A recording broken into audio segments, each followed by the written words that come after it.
Hello, my name is Joey Tyson, and I'm a privacy engineer at Apple. When you build apps that rely on people's data, the power of that data makes it essential to integrate privacy into your development process.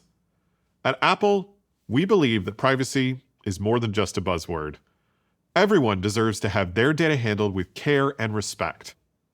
In this video, I'm excited to review key phases in building an app and share practical ways to infuse them with privacy at every step.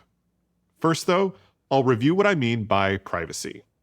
At a conference in 2010, Steve Jobs described privacy as people knowing what they're signing up for, in plain language and repeatedly. In other words, people can understand and trust how you handle their data.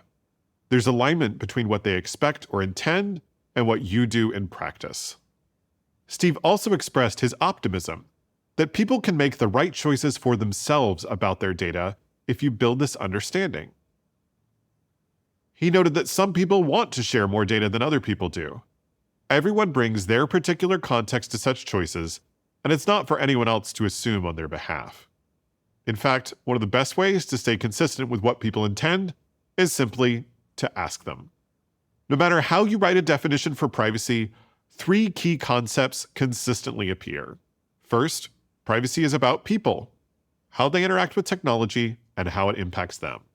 More specifically, it involves the impact of processing data about people, what you do with what you know about the people using your app.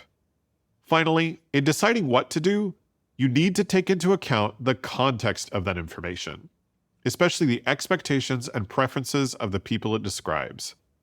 Privacy is about showing respect for that context when you're entrusted with someone's data. Knowing information about people can enable you to create exciting, personalized experiences for them. However, if that information is used in ways they don't expect or shared in new contexts, it can have significant, tangible impacts on their lives.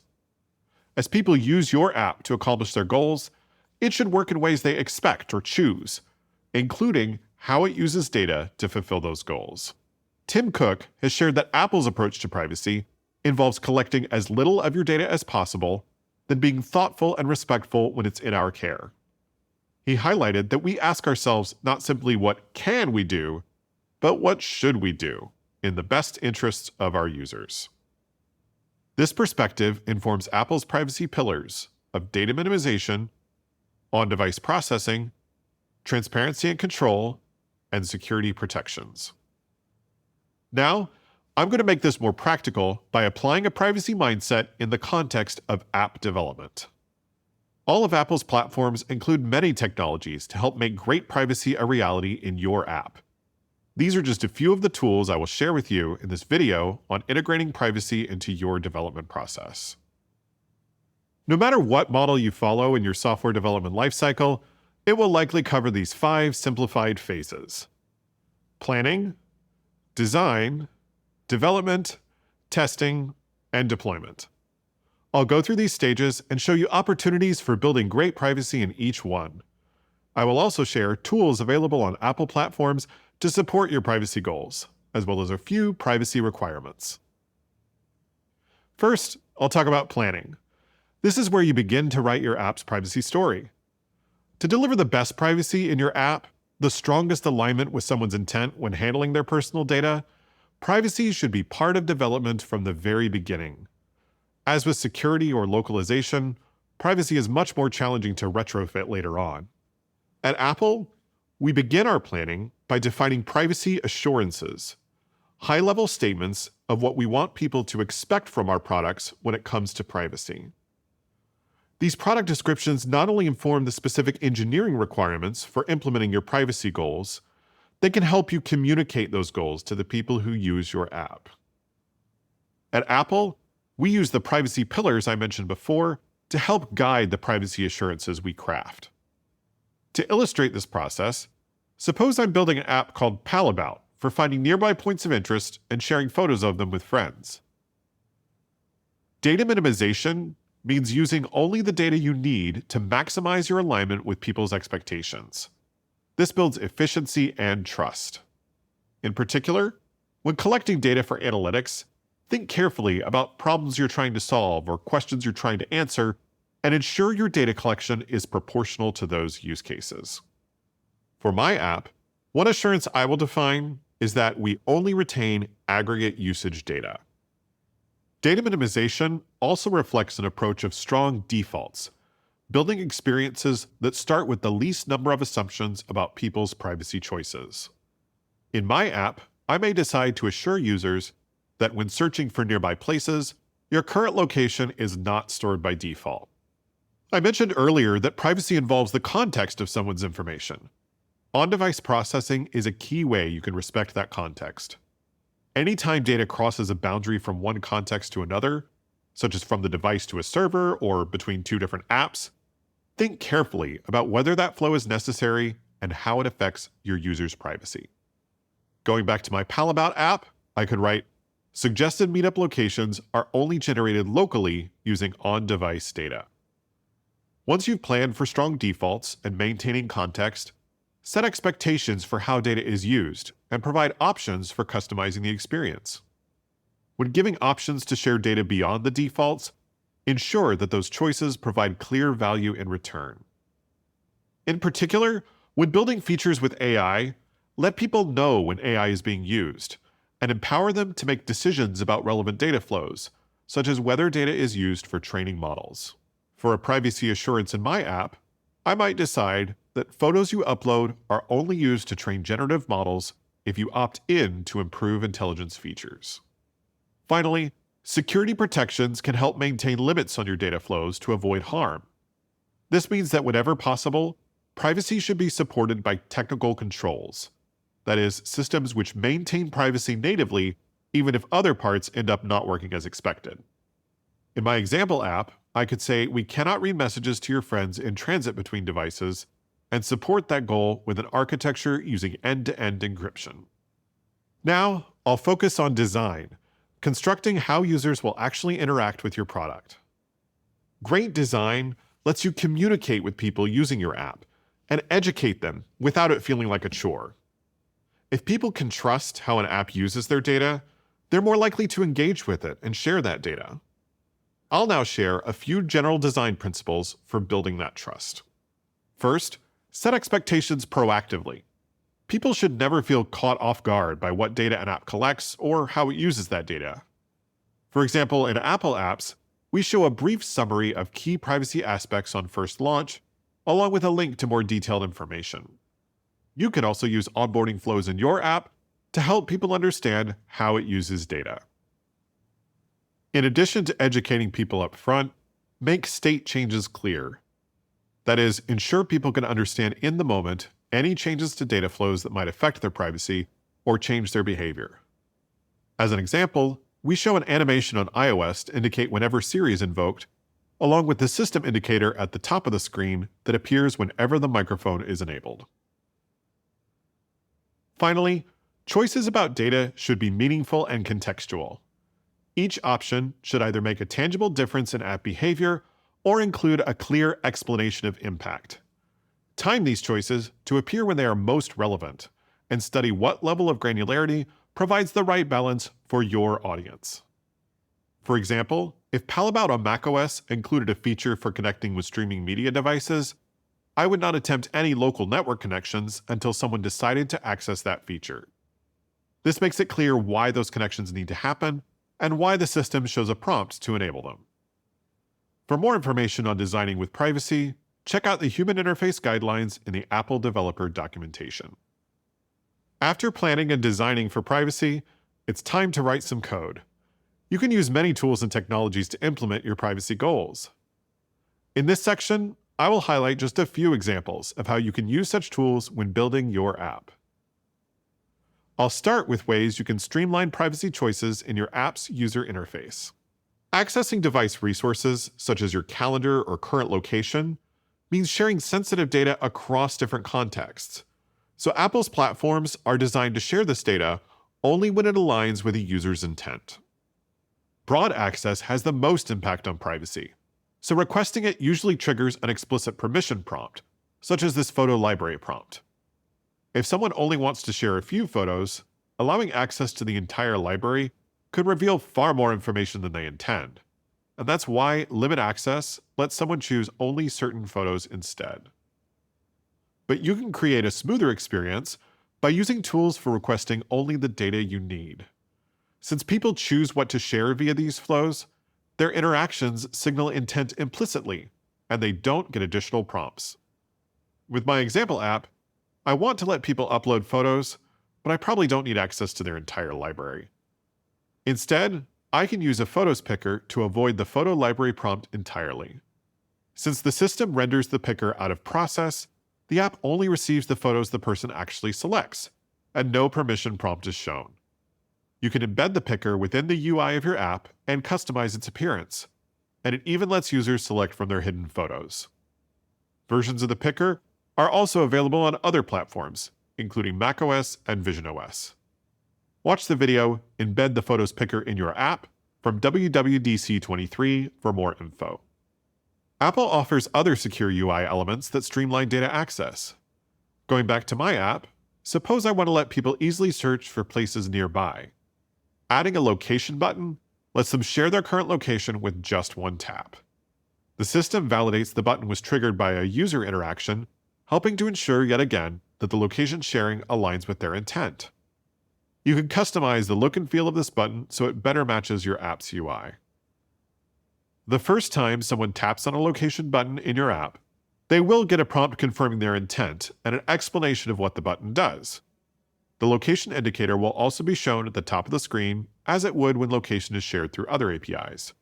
After selecting OK, however, future taps will not trigger any prompt, and the current location will simply be shared right away. Watch the video Meet the Location button from WWDC25 for more details. These are just two examples of tools for reducing the cognitive load of privacy UI. Others include an out-of-process picker for contacts, the UI paste control button, and streamlined flows for setting up hardware accessories. Check for options to access only the device data you need before using a broader API. Of course, in some cases, permission prompts may still be necessary. To help make them meaningful and contextual, perform actions that trigger them at times when the user would expect such a question to appear. Avoid presenting such choices the first time they open your app, and write purpose strings that clearly explain why someone is encountering that prompt.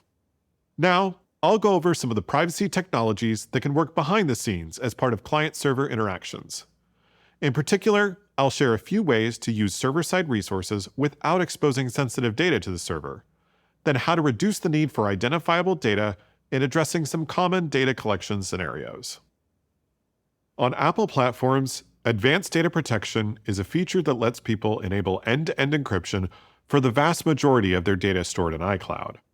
By adopting CloudKit, you can also enable end-to-end encryption of data stored by your app in CloudKit whenever someone enables advanced data protection. This is possible without any changes to your infrastructure or additional management of encryption keys. First, make sure to use encrypted data types for all fields in your CloudKit schema. This includes CK asset fields by default, and for most data types in CloudKit, there is an encrypted variant, such as encrypted string. Then, you can use the Encrypted Values API to retrieve or store data on your CloudKit records. All encryption and decryption operations are abstracted away by this API. Note that CloudKit doesn't support indexes on encrypted fields, so don't include them in your predicate or sort descriptors when fetching records with CK-query and CK-query operation. Watch the video What's New in CloudKit from WWDC25 for more information.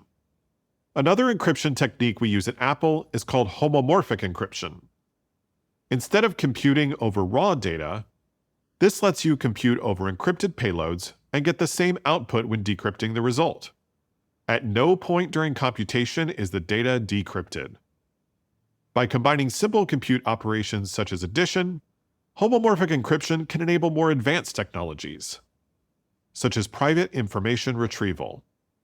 Using PIR, you can look up data from a server without the query or result ever being available on the server in a decrypted format.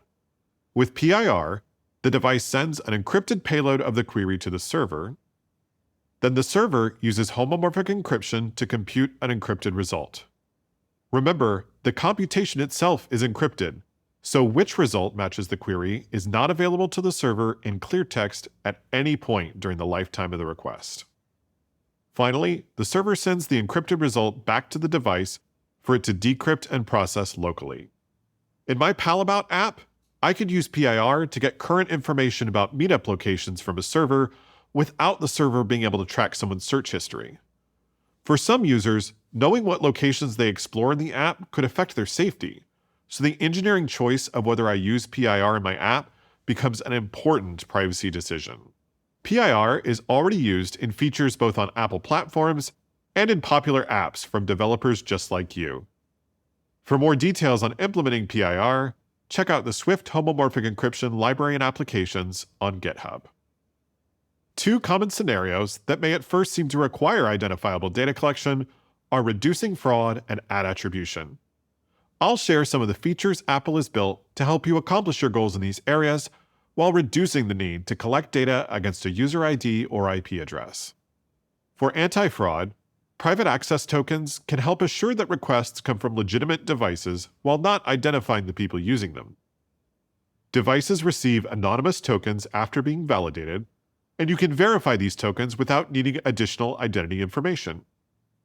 Watch the video Replace CAPTCHAs with Private Access Tokens from WWDC25 for more details.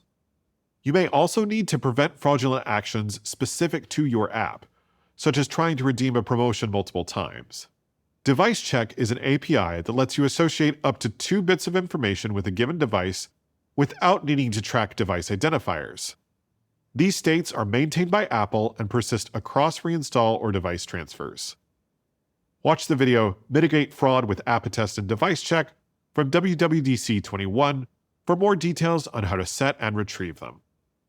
For ad performance, Ad Attribution Kit is a powerful tool to measure the success of ad campaigns while maintaining privacy. It lets you attribute app installs and re-engagements to a particular campaign through a signed postback signal from the user's device. Ad Attribution Kit can also further help in reducing prompts. Calling Ad Attribution Kit APIs does not require showing app tracking transparency. For publisher apps, the key implementation steps are to add identifiers to your info plist from registered ad networks, then display ads that those networks have signed. For more details on how Ad Attribution Kit and its postback signals work, watch the video Meet Ad Attribution Kit from WWDC24. For advertised apps, you'll need to register conversion events within your app, along with any relevant re-engagements. Plus, you can specify an endpoint for getting a copy of postback signals. All of the relevant APIs for these updates are in the Ad Attribution Kit section of the Apple Developer documentation, and the video What's New in Ad Attribution Kit details new capabilities in iOS 26. Finally, I will give you some tips around maintaining privacy while managing local resources, such as on-device AI models, bundled frameworks, and app processes. First, I'm going to highlight the power of Core ML to run and even train or fine-tune machine learning models fully on device. This works for a range of open-source models and models you custom build with CreateML. With optimization and compression techniques, you can even run popular large language models without ever calling a server. Watch Deploy Machine Learning and AI Models on Device with Core ML, or Bring Your Machine Learning and AI Models to Apple Silicon, both from WWDC24, to get started with Core ML. App group containers not only let you share data between different apps you build, they also help protect that data. On macOS, other apps cannot access data in your app group container without user permission. To use these containers, start by registering an app group identifier in the developer portal under Certificates, Identifiers, and Profiles. You will then need to adopt the corresponding entitlement in your app and have it request the container directory anytime you need to store user data. For more information, watch the video What's New in Privacy from WWDC24 or refer to Configuring App Groups in the Apple Developer documentation. Also on macOS, note that all app processes should be terminated when someone decides to quit the app. If you load processes using fork, exec, or POSIX spawn, clean up those processes on exit. macOS Tahoe will heuristically detect if such processes continue running, then show users a prompt to confirm if this aligns with their intent. Note that users will then have the option to terminate the processes themselves. Finally, remember that you are responsible for all code included in your apps, including third-party SDKs. Before you submit to the App Store, SDKs may require a privacy manifest file, describing the data they collect and the required reasons APIs they use. Refer to privacy manifest files in the Apple developer documentation for more details on when this requirement applies. You can also learn more by watching the video Get Started with Privacy Manifests from WWDC25. These technologies are just a few examples of how privacy is part of development. But now, I'll shift to the next phase, and that's testing. And yes, privacy is even part of this step. Just as you want to build tests for avoiding errors or detecting performance regressions, building tests to confirm you deliver on your app's privacy assurances is an important best practice. At Apple, we think of tests in a pyramid model, where smaller tests form a foundation for broader ones that more closely reflect the practical goals of people using an app. Unit tests help verify single pieces of code, generally individual functions. For privacy, they can validate app logic supporting privacy controls. Integration tests target discrete subsystems or clusters of classes to make sure that different components behave correctly together. In a privacy context, these ensure data flows between systems work as expected. Finally, UI tests observe user-facing behaviors in your app, making sure it truly does what you expect. This includes common scenarios for onboarding or changing privacy settings. With my Palabout app, I had a privacy assurance of only training on photos if people opted in to improve intelligence features. So I would write a UI test to confirm that changing the opt-in setting always updates the relevant data flows. Apple offers many tools to enable more efficient testing of privacy features. For example, starting in iOS 15.2, you can enable the App Privacy Report in Settings to quickly review data access, sensor access, and network activity from your app, and ensure they're consistent with what people who use your app would expect to find. Finally, I'll cover deployment, the process of actually getting your app out into the world. At this point, you've done a lot of work to deliver great privacy in the features you've built, and it's time to share your privacy story. As you create content to promote your app, your privacy assurances can be a resource for building interest and setting your app apart. Deploying on the App Store also includes a few required steps that help people know what to expect in your app. In particular, privacy nutrition labels are a key way the App Store helps people understand the privacy practices of apps. The label provides concise information on what types of data your app transmits off-device and how that data is used. Set up your nutrition label in the App Privacy section of App Store Connect. Be sure to review the app privacy details on the App Store section of the Apple developer documentation for specific definitions of data types and terms such as tracking. When you archive a build in Xcode, select Generate Privacy Report from the Archives context menu to get an aggregate report of data uses declared in privacy manifest files. Note that your nutrition label must document all potential uses of data, even if people choose whether to have that data collected as part of the app experience. Though check the Apple developer documentation for certain exceptions, such as some feedback and reporting flows. You can update your nutrition label at any time, even without an app update. Watch the video Create Your Privacy Nutrition Label from WWDC25 for more information.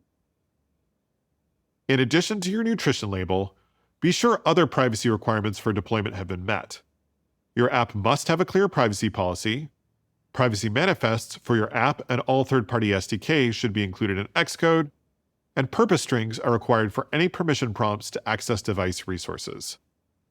You can also include a Privacy Choices link in your App Store listing for people to learn more about managing data in your app, such as a portal to access, delete, or update such data. Planning, design, development, testing, and deployment. At every step of the process, integrating privacy can help deliver the best experience for people who use your app. Now, It's time to apply these ideas to your process. Start by defining clear privacy assurances for your app. Then, use design principles to educate people on data uses and choices. Implement your privacy goals with strong technical foundations. Ensure you deliver on privacy assurances with testing. And finally, prepare relevant nutrition labels as you share your privacy story with the world. I mentioned data minimization several times in this video, but I will never minimize my thanks to you for investing in privacy. Thank you.